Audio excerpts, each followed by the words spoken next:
All right, Justin, one of the lines that has become the most notable lines from Biden's speech last night is when he says, "I will be an ally of the light, not the darkness. It's time for us, for we the people, to come together." He said, too much anger, too much fear, too much division.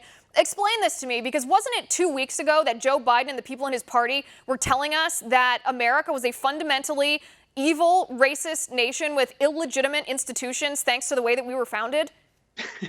Yeah, that's absolutely true. That for a guy who talked a lot about unity last night, he has been incredibly divisive, not just between conservatives and liberals, which you see all the time, but as you pointed out, between whites and blacks, even between blacks who like Biden and blacks who don't like Biden. This guy is incredibly divisive, and it's proven by the fact that he's cozy up to Bernie Sanders, cozy up to Alexandria Ocasio-Cortez. Both of them served in his Biden-Sanders unity task force committees that he created. He also appointed or brought in Kamala Harris and made her his vice presidential pick, even though she is one of the most progressive senators, possibly even a socialist.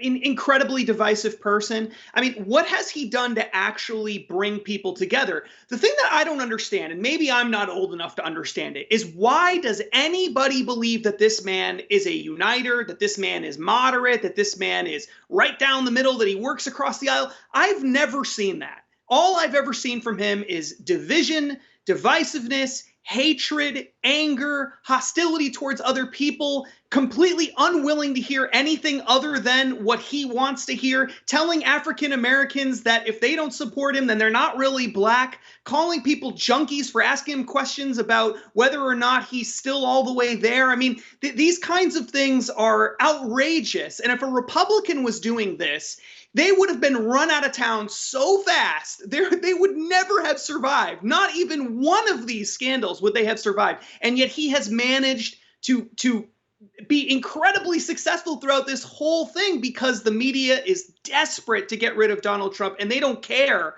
who they're putting up there. And they'll let him get away with just about anything, it seems.